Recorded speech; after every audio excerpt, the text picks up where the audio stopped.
Hello दोस्तों, welcome to my channel. दोस्तों, अगर इतिहास की बात आती है तो पृथ्वीराज चौहान का नाम ना आए ऐसा तो हो ही नहीं सकता। तो दोस्तों, आज की कहानी हम बताने वाले हैं आपको पृथ्वीराज चौहान के अंतिम क्षणों की कहानी। सावन का महीना था।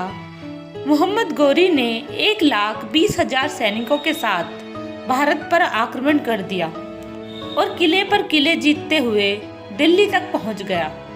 उस समय दिल्ली के राज सिंहासन पर पृथ्वीराज चौहान विराजमान थे। वह एक वीर, साहसी, कुशल शासक थे। उन्होंने एक विशाल सेना के साथ मोहम्मद गौरी के साथ भयंकर युद्ध किया और मोहम्मद गौरी को हरा दिया और मोहम्मद गौरी को बंदी बना लिया। किंतु पृथ्वीराज चौहान ने दया दिखाते हुए उसे अपने देश लौट जाने का आदेश दे दिया। लेकिन अगले साल ही मोहम्मद गौरी ने पुनः एक विशाल सेना का गठन करके दिल्ली पर आक्रमण किया। पृथ्वीराज ने बड़ी वीरता से युद्ध किया, परंतु उन्हें हार का सामना करना पड़ा। एक दिन जिस मोहम्मद गौरी ने उसके प्राणों की भीख मांगी थी, वही उन्हें बंदी करके गजनी ले गया। पृथ्वीराज जेल में डाल दिए गए। जेल में पृथ्वीराज को असीम यातनाएं दी गई। चंद्रबरदाई, जो पृथ्वीराज का मित्र और कवि भी था, सेना जुटाकर धावे पर धावे बोलता हुआ दिल्ली पहुंचा। लेकिन दिल्ली पर जब मोहम्मद गौरी का अधिकार हो चुका था और उसे युद्ध में हराना संभव न था, वह वेश बदलकर गजनी की ओर चल पड़ा। चारों ओर घोड़ों और ऊंटों की कतारें लगी थी। तब भी चंद्रबरदाई भयभीत न हुआ। वह बड़ी चालाकी से बचता बचता नगर में पहुंच गया। मोहम्मद गौरी के महल के पास पहुंचकर उसने पृथ्वीराज के बारे में सारी जानकारी जुटा ली। पृथ्वीराज तक जाने का कोई रास्ता न पाकर आखिर एक दिन शाही सवारी के रास्ते में आकर उसने मोहम्मद गौरी से भेंट की। उसने उसे अपना परिचय दिया। मोहम्मद गौरी ने उससे पूछा, तुम क्या चाहते हो? चंद्रबरदाई ने कहा, अब जीवित रहने की इच्छा नहीं है। मरने से पहले मैं यह देखना चाहता था कि जिसने पृथ्वीराज जैसे वीर को बंदी बना लिया है, वह कैसा है। आज वह कामना भी पूरी हो गई। मोहम्मद गौरी ने कहा, मुझे क्षमा करे चंद्रबरदाई, मैं अभी तुम्हारी बात न सुन सकूंगा। कल दरबार में तुमसे भेंट होगी। दूसरे दिन चंद्रबरदाई को दरबार में बुलाया गया। मोहम्मद गौरी ने पूछा, अब कहो चंद्रबरदाई, तुम क्या चाहते हो? चंद्रबरदाई ने उत्तर दिया, केवल एक ही वस्तु के लिए इतनी दूर चलकर आया हूँ। मोहम्मद गौरी ने कहा, अगर वह वस्तु पृथ्वीराज न हुई तो तुम्हारे साहस को देखते हुए मैं तुम्हें वह वस्तु जरूर दूंगा। चंद्रबरदाई ने कहा, मैं पृथ्वीराज को नहीं मांग रहा हूँ श्रीमान।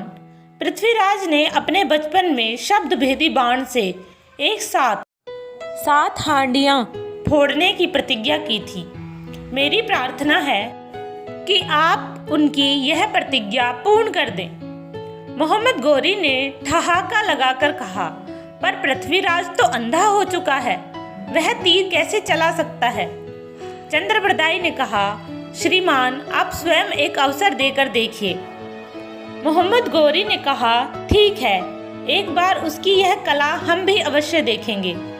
चंद्रबरदाई की इच्छा के अनुसार मोहम्मद गौरी ने उसे पृथ्वीराज के पास कारागार में भेज दिया। दोनों बड़े प्रेम से मिले। चंद्रबरदाई ने पृथ्वीराज को सारी बातें बताकर धीरज से काम लेने के लिए कहा। वह वहां से लौटकर मोहम्मद गौरी से मिला। उसने उसे इस बात के लिए तैयार कर लिया कि बाण छोड़ने के लिए मोहम्मद गौरी स्वयं आज्ञा देंगे। दूसरे दिन दरबार सजा।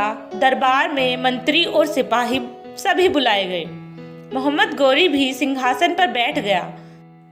दरबार के बीच में 7 हांडियों को लटका दिया गया। दरबार में पृथ्वीराज भी लाए गए। उनके हाथ में धनुष बाण दे दिया गया। पृथ्वीराज ने धनुष पर बाण चढ़ाया। चंद्रबरदाई ने कहा, 4 बांस 24 गज अंगुल अष्ट प्रमाण ता ऊपर सुल्तान है, मत चूको चौहान। तब तक मोहम्मद गोरी बोल उठा, बांध छोड़ो।